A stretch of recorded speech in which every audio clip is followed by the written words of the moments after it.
Τι είναι αυτό που μας φοβίζει όταν ακούμε τη λέξη αναπηρία? Είναι η ίδια η βλάβη που υπάρχει στον άνθρωπο ή είναι όλα όσα ξέρουμε ότι η κοινωνία δεν θα δώσει στον ανάπηρο άνθρωπο, ενώ μπορεί? Όταν λοιπόν μάθαμε για την αναπηρία του Μιχάλη, εντάξει, το πρώτο πράγμα που ένιωσα ήταν ένας τεράστιος φόβος.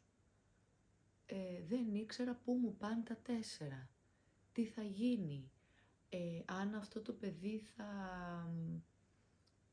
θα μπορέσει να προσαρμοστεί σε αυτή την κοινωνία, αν θα τον υποδεχτούν καλά στο σχολείο, αν θα μπορέσει να σταθεί μόνος του, αν θα μπορέσει άραγε ποτέ να εργαστεί. Όλα αυτά όμως τα σκέφτηκα γιατί έβλεπα μια κοινωνία η οποία δεν είναι έτοιμη να δεχτεί τα ανάπηρα άτομα.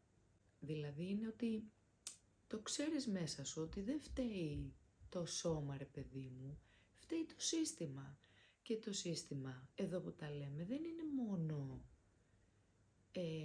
η κυβέρνηση, η κάθε κυβέρνηση, το κάθε υπουργείο. Είμαστε και εμείς οι άνθρωποι που ζούμε μέσα στην κοινωνία. Γιατί όταν σε βλέπω να παρκάρεις στη θέση αμαία, για μένα είναι πρόβλημα αυτό. Όταν δεν υπάρχουν οι κατάλληλες δομές, όταν τα σχολεία δεν είναι έτοιμα να υποδεχτούν ένα παιδί με αναπηρία, για μένα είναι πρόβλημα αυτό. Οπότε τελικά καταλήγω ότι η αναπηρία από μόνη της δεν είναι αυτή που τρομάζει. Αυτό που τρομάζει είναι ότι φοβάσαι ότι ο άνθρωπος αυτός θα μείνει στο περιθώριο. Και θα μείνει.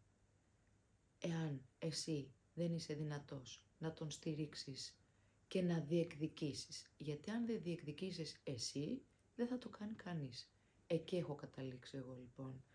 Έχω βάλει τελείως στην άκρη το κομμάτι της αναπηρίας του Μιχάλη και έχω στοχεύσει στα πράγματα που μπορεί να κάνει και όχι σε αυτά που δεν μπορεί. Έχω βρει ανθρώπους που εμπιστεύομαι για την εξέλιξη του Μιχάλη. Παρόλα αυτά, το ένστικτό μου πάντα θα το ακούσω.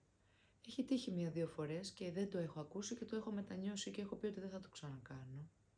Η αναπηρία δεν είναι για λύπηση. Υπάρχει ο φόβος περισσότερο. Ο φόβος ότι δεν υπάρχει πρόσβαση, ότι δεν υπάρχει ισότητα, ότι δεν υπάρχει σεβασμός. Και αυτό αλλάζει βέβαια. Έχουμε να πούμε ακόμα πολλά.